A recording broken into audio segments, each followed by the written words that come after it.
اللهم صل على محمد وعلى آل محمد. بسم الله الرحمن الرحيم.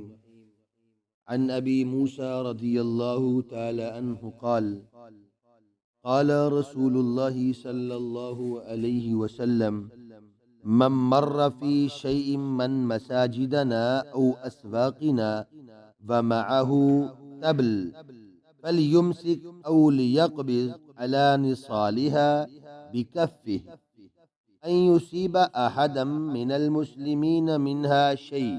متفق علیہ.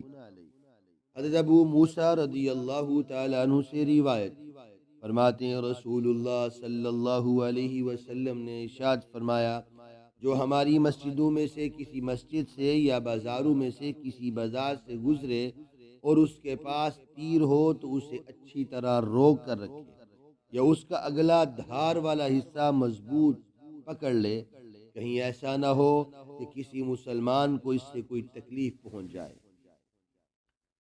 اسلام نے مسلمانوں کی جانوں کی حفاظت کا کتنا اہتمام فرمایا ہے، لیکن آج اسلحے کی فراوانی کے اس دور میں معاملہ اس کے برعکس ہو گیا اور مسلمان بے محابہ اسلحے کا استعمال کر کے ایک دوسرے کی جانیں لے رہے ہیں۔ کچھ اور نہیں تو خوشی کے موقع پر ہوائی فائرنگ کر کے دہشت پھیلاتے اور لوگوں کو ناگہانی موت کی نیند سلا دیتے۔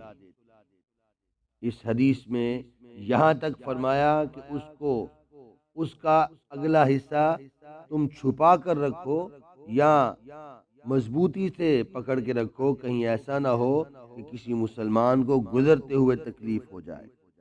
ایک اور روایت میں رسول اللہ صلی اللہ علیہ وسلم نے فرمایا کہ ایک مومن دوسرے مومن کے حق میں عمارت کی مانند ہے، جس کا ایک حصہ دوسرے حصے کو مضبوط کرتا ہے۔